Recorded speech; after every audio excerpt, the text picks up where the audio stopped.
그런 순간이 있다.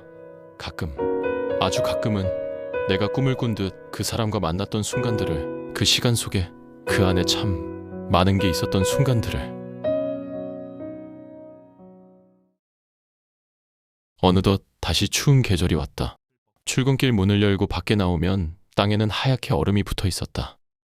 문석은 벌써 회사에 들어온 지 1년이 되고 이제는 과장님의 도움이 없이도 어느 정도는 업무를 처리할 수 있게 되었으며, 다행인지 불행인지 술은 지난 5월에 먹고 쓰러진 일이 회사 내에 소문이 나면서 잘 안 마시고도 회사 생활을 할 수 있게 되었다.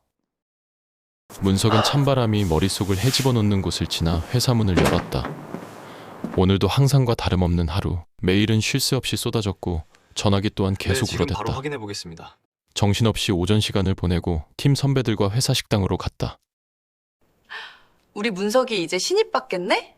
이야, 땅꼬마가 신입을 받아? 요상한 일이네.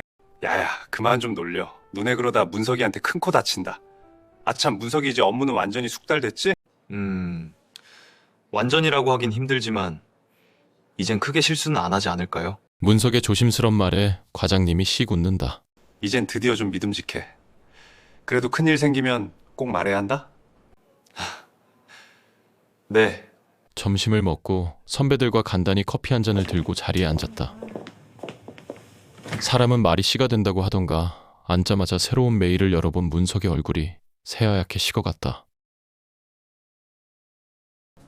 너 왜 그래? 무슨 일 있어? 과장님, 컴플레인이요. 지금요. 뭐? 또 왜? 그 문석이가 선적한 물건 바닷물에 노출돼서 녹이 슬었답니다. 와, 씨. 진짜 선사를 바꾸던지 해야지. 미치겠네. 다 겪는 일이야. 놀랬지? 이런 일 많으니까 처리 계좌 잘 챙겨보고. 그나저나 문석이 너 출장 좀 다녀와야겠다. 네. 선사에 전화를 하자마자 박준환 대리가 급히 회사로 찾아왔다. 주임님 죄송해요. 우리 배가 말썽이 많아서. 아니에요. 근데 놀라긴 했어요. 과장님, 일단 출장 일정은 어떻게 잡을까요? 빠름이 금요일이니까 일요일 저녁에 출발해서 월요일에 태국에 떨어지는 스케줄로 잡아봅시다. 네. 일단 저도 함께 동행해야 하니까 비행기 잡으시고 동일한 비행기로 알려주시면 잡을게요. 박준환 대리가 다시 회사로 돌아가고 문석은 과장님과 한참을 앉아 현지에서 어떻게 대응해야 할지에 대해 논의하고 코칭을 받았다. 제일 중요한 건 너가 현지 가서는 우리 회사 대표라는 거야. 너가 신입이고 뭐고 그런 건 없어. 알았지? 당당하게, 그리고 지금 나하고 말한 거 잘 수완하고 오면 돼. 넌 잘할 거야. 난 믿는다.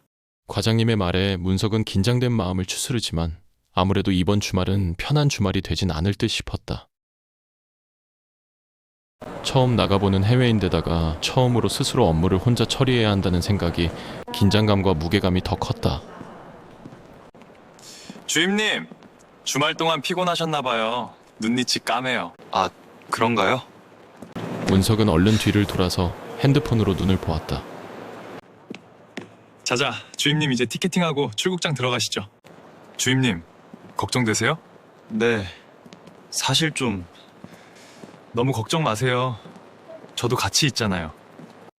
준환의 그 말이 왠지 모르게 믿음직스럽고 고마워서 가슴 한구석이 가벼워지는 듯 했다. 설마 주임님 비행기 처음이세요? 네. 저 학교 다닐 땐도 외국에 나간 적이 없어서요. 와, 근데 어떻게 영어랑 일본어를 다 하셨어요? 대단하시다. 그냥 제가 좀 드라마 덕후거든요. 덕후요?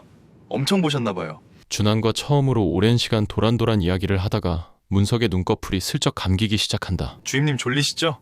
내일 새벽 9시에 떨어지는 일정이니까 일단 좀 주무세요. 내리자마자 아마 정신 없으실 거예요. 네네, 감사해요. 대리님도 얼른 주무세요.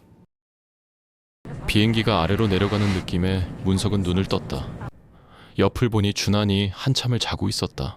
살짝 기름진 얼굴 사이로 뚜렷한 이목구비와 오똑한 코, 그리고 적당히 남성스러운 입술이 보였다. 참 잘생겼다. 순간 또다시 떠오르는 쓸데없는 생각이 문석은 고개를 휘젓는다. 지난 1년간 준환과 만나서 일을 할 때마다 이런 감정이 일어나는 것을 누르기 위해 얼마나 노력했던가.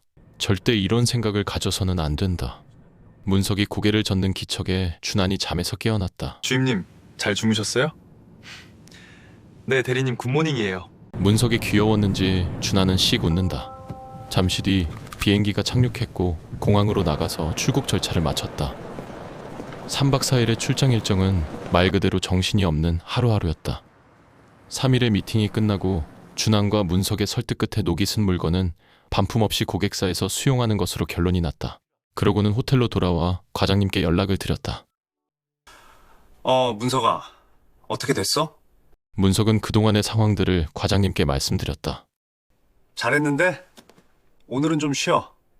지금 거기 몇 시지? 5시예요. 하루는 좀 쉬다 와. 내일 비행 시간까지.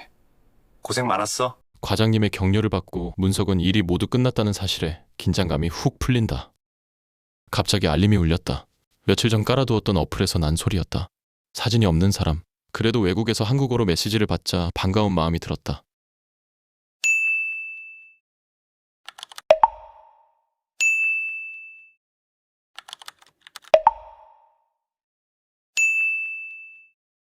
그러고는 이내 답이 없었다. 이 세계가 다 그렇지 뭐. 잠시 뒤 호텔방의 문을 노크하는 소리가 들렸다. 문을 열어보니 멀끔하게 차려입은 준환이 문 앞에 서 있었다. 주임님, 마지막 밤까지 일하실 건 아니죠? 문석은 준환의 얼굴에 웃는 것으로 답한다. 태국의 거리는 더웠지만 활기가 넘쳤다. 주임님, 여기 이 가게 오면 꼭 먹어봐야 하는 가게예요. 뭐 파는 곳인데요? 맥주랑 현지 음식이에요. 혹시 못 드시는 거 있으세요?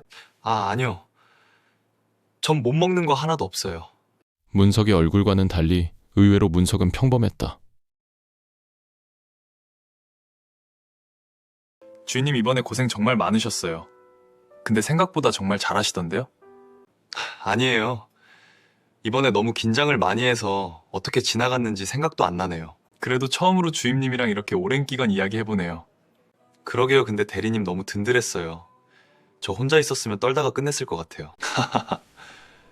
제가 좀 듬직하긴 하죠? 처음 먹어보는 태국 음식은 독특했지만 맛있었다. 문석 그리고 준환의 얼굴은 태국의 밤 열기에 점차 붉게 물들어갔다.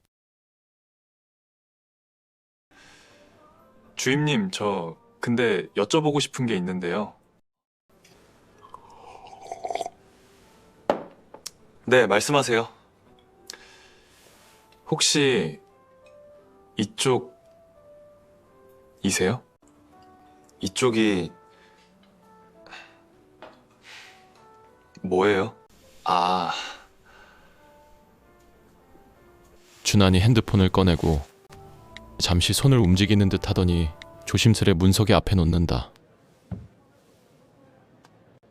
문석은 보자마자 자신의 동공이 확장되고 모든 땀구멍이 열리는 느낌이 들었다.